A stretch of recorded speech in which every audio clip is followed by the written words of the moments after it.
So this is our distance learning practicum slideshow. And similar to the other group, we have a little meet the presenters. So Erin, do you want to start? Yes. Hi, my name is Erin Cregan, and I am in the Inclusive Childhood Education Program. And my contact is below. I'm Hannah McCann. I'm also in the Inclusive Childhood Education Program, and there's my contact as well if there's any questions. Cool. Hi, I'm Samantha Wieme. I'm in the TESOL program, and my contact information is below. So we broke ours up by the planning, the content creation, and then inclusive practices. So we did it through the lens of the students just got their groups for the collaborative week, and so this is how we went through it all to help them go through it all. So for communication, once the group has been assigned, one of the first things we did was we decided which communication method would be best. For us, group texts were our godsend. We all had different work schedules and we all had different times where we could work on the assignment. So being able to text and do it asynchronously was a really awesome tool for us. And then before we present or do anything, we would meet on Zoom.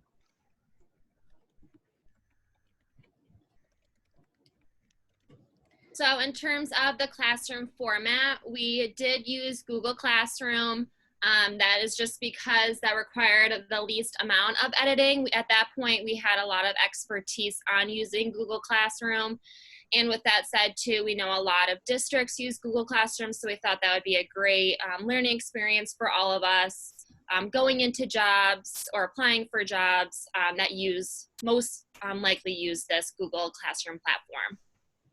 And throughout, oh, sorry. I was just going to say,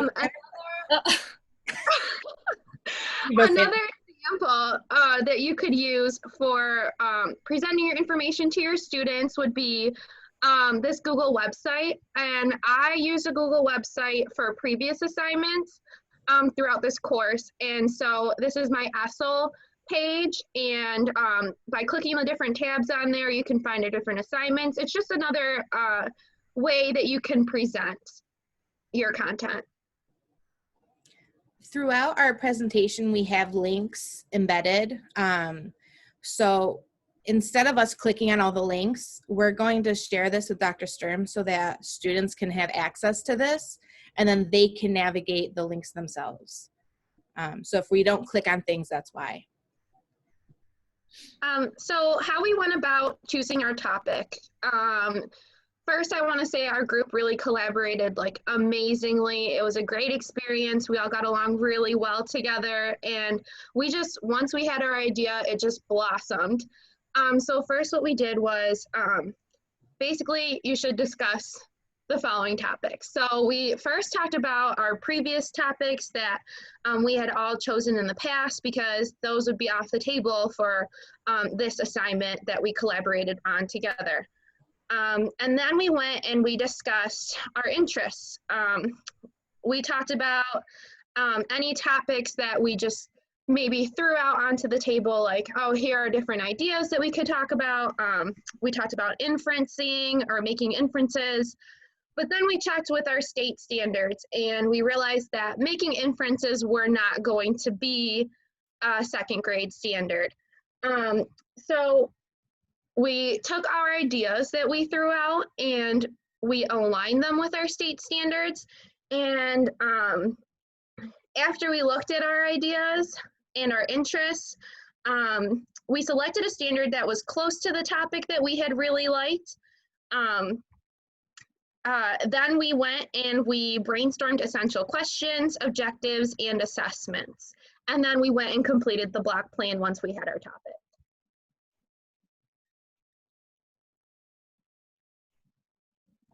So this is just a little overview of what our block plans looked like. We had it color coded so we could differentiate the days easily.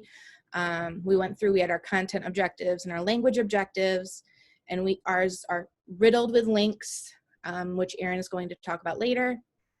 But that's just so you guys can see what we were talking about. So for content creation, we had a lot of technology integration. Erin, do you want to cover this? Yes. Okay, so throughout this entire practicum experience from day one, I had set aside a notebook where I listed all of the technology resources that my classmates brought to the table, and then some technology resources that I found, just so I could have a log of all of those resources for future teaching experiences. So the first one is Epic Books. That is definitely, I think, all of our favorites in terms of selecting books that are grade level appropriate. They can be interactive, they can be read aloud to you depending on the book that you select.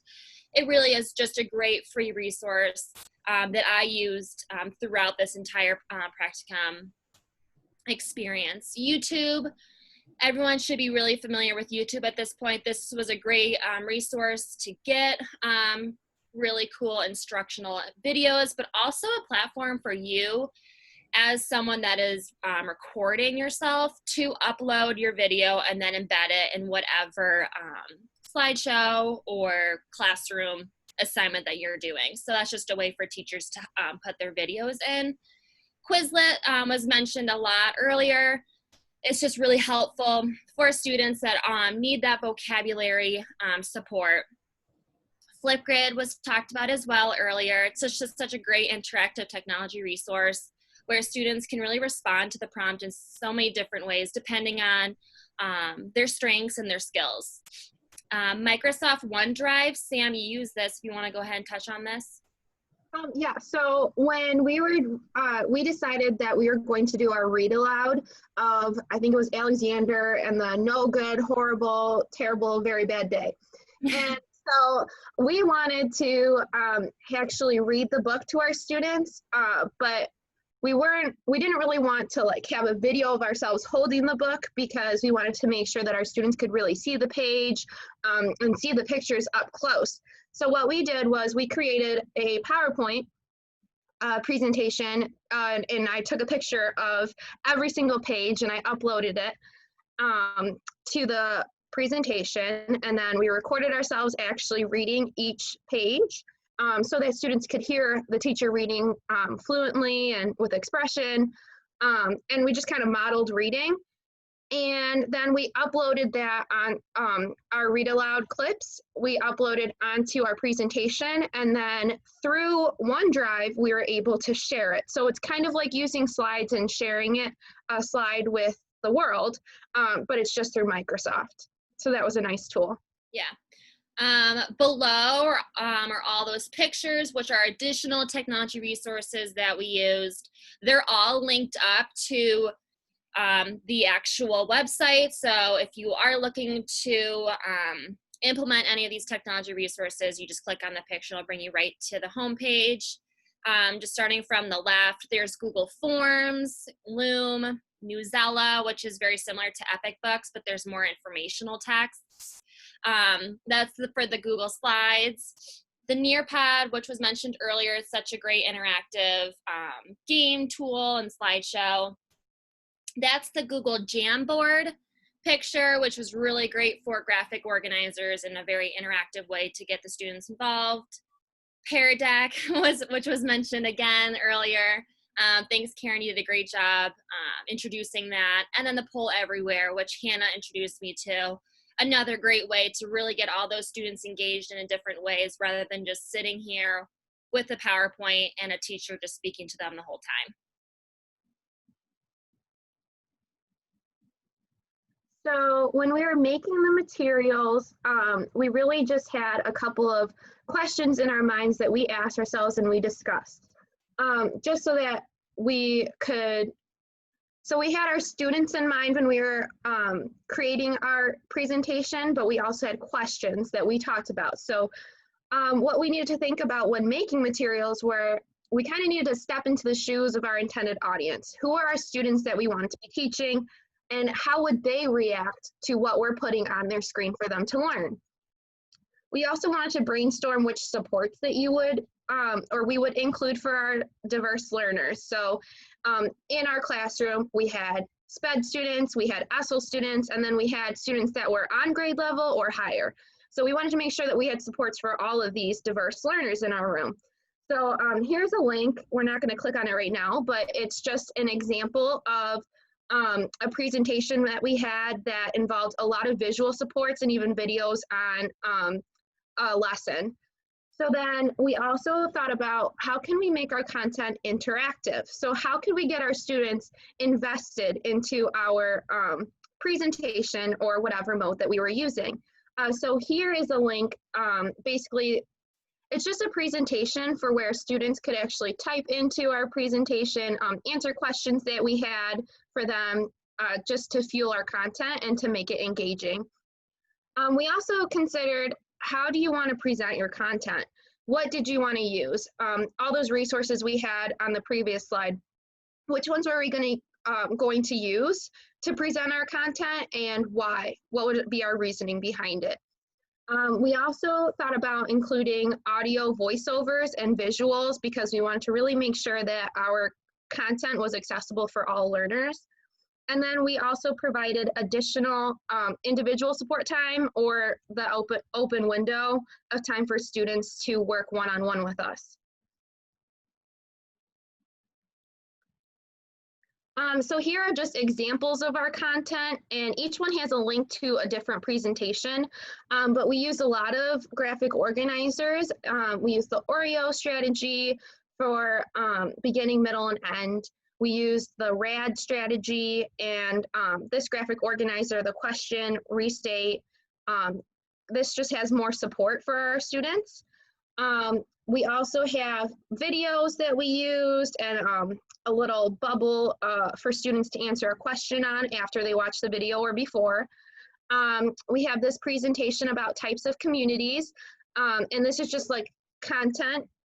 Did students understand what they learned from the video? And we also use the OneDrive for our read aloud. So we just incorporated diverse content. We really wanted to make sure our presentations were engaging and students were really able to understand and access all the information we were teaching them.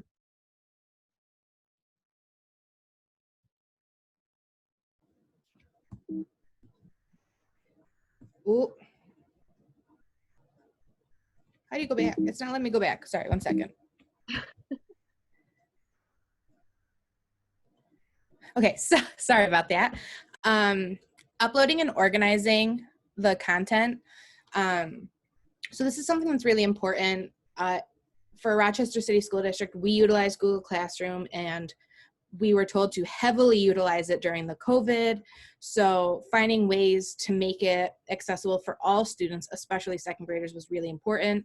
We wanted to make sure everything was streamlined and simple so that they can easily navigate, because when you think of a first or second grader, their technology skills aren't that strong yet.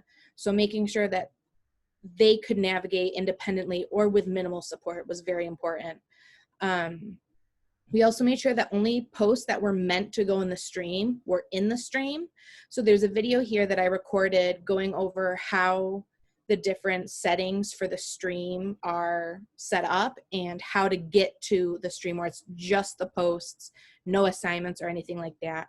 Research has shown pretty intensely that a reduced stream is very important for student success because it becomes visually stimulating and overwhelming. So making sure that you have a spot for announcements and a spot for classwork like we have over here was very important. We also had it so each week had their own topic with the assignments for that week in that topic. So students knew that on writing week, they had to go to the writing folder. So everything they needed was in the writing folder, and things weren't posted until they needed them. So they didn't see the whole week all at once. It was very staggered for them. For our inclusive practices, Erin was the master at inputting voice recording. All right, so inputting voice recordings, I ended up putting more into my slideshows and my Google Slides as time went on throughout this practicum, and that's just because I was trying to learn more about different technology resources. and found this amazing one. So this is just a video of just me explaining how to get the voice recording add-on through Google, and it's the cloud audio recorder. I know I touched on briefly last class how to use it, but this is really just a basic walkthrough. And this is really just an inclusive practice for all students, because we want to have students answer some comprehension questions or to learn a new strategy, we needed to ensure that they understood the text or the directions first to be able to do anything whatsoever. So these voice recordings were really essential in all the activities that we wanted them to do, or any of the directions that we incorporated in anything. I also did make a note that the trick, you do have to share all the audio recordings. So that's a tricky thing with Google and something you have to be mindful of. And the watch this link is just another short, like 2-minute video of me explaining how I created a folder, put all of those audio recordings in there, and then moved that folder into the overall shared folder with everyone in that. So a great tool, but again, there are just some tricks and little things that we have to be mindful of when we are using technology. So another really important inclusive practice is planning for choice. I know some other groups touched on this, but we utilized HyperDocs. I have become very passionate about HyperDocs as a resource tool for students. And in here, I have links to the assignments, like the assignment choice board. So the HyperDoc is that students will get access to their own copy of this document, and they will type in the answer right within the document. So all of their work is in their slideshow. And there are links to things, like this takes you to the book that we wanted them to read.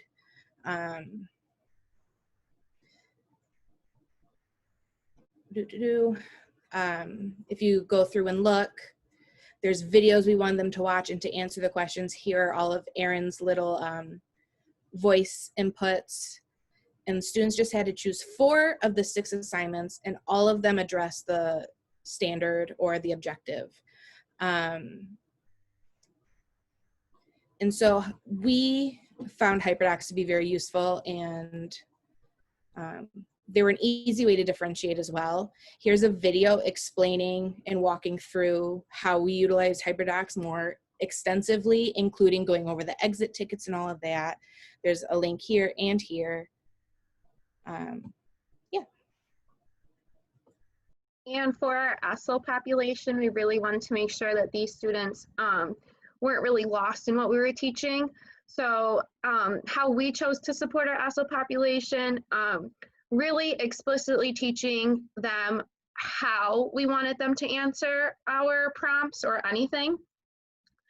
So here we created the Oreo beginning, middle, and end presentation. And so through guided practice, we showed them the I do, we do, and you do example. We used a lot of videos, provided many opportunities for choice. We have our vocabulary warm-up that we had them do every day. It just previewed the vocabulary for the lesson to help develop their content-specific vocabulary. We included a lot of audio clips, a lot of images, time to work with just the teacher, and we had a lot of room in our presentations for our students to make connections to their self, so that they were able to take what they learned and apply it to something that they've done in the past or an experience that they had.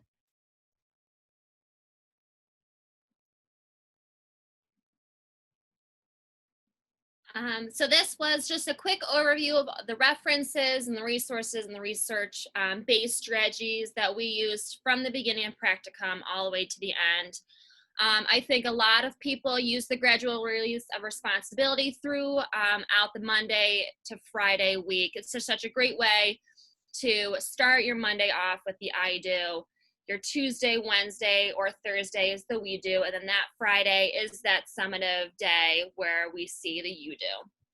A lot of people use choice words as a great way for students to have a day off, maybe on a Tuesday or Wednesday, away from Zoom or Google Meets, and to do an activity on their own independently, because it is a lot to ask to have someone sit on a computer for X amount of time, Monday through Friday. So choice boards is a great way to give you time as a teacher a break, and students to do it on their own on one day off from live synchronous lectures. Graphic organizers, we've been touching on. Exit tickets are a huge thing that I've seen throughout everyone's block plans, using a lot of different technology resources at the end of each day. And it's great to see too, all of the exit tickets Monday through Friday are all different. So one on Monday was either a Google form, and then on Wednesday was a Flipgrid, and then on Friday was a poll everywhere. So a lot of different exit tickets really keeps the week engaging, and the students won't get burned out by the end of the week, because it's going to be all new interactive technology pieces. And then if you guys want to finish off. So we included a lot of pre-teaching of vocabulary. That's something that all of our students could benefit from. Just previewing the lesson and what vocabulary terms that our students will come across. We used a lot of visuals, some read alouds, and audio recordings, just to help students hear what we were saying or what we were asking them to do. We included a lot of hyperlinking or hyperdocs, rubrics that we wanted to grade our students by. Here's one of the rubrics that we had. Go ahead, Erin. Yeah, so I was just going to mention, I mentioned this in my reflection, I believe. This is really important, having rubrics and assessment in through the online platform. With the online platform, unfortunately, there is less accountability because you don't have the students with you making them do the assignments. So with this rubric, it will really help teachers grade their students, really get those grade inputs into the grading system, and really ensuring that there is going to be accountability come fall, given the fact that there are assessments planned out and a rubric that follows.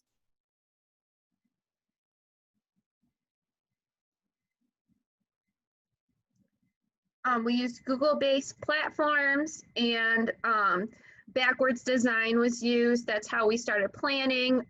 We planned our objectives, our essential questions, and how we were going to assess our students on their goals for the lesson before we even came across any content that we decided to create.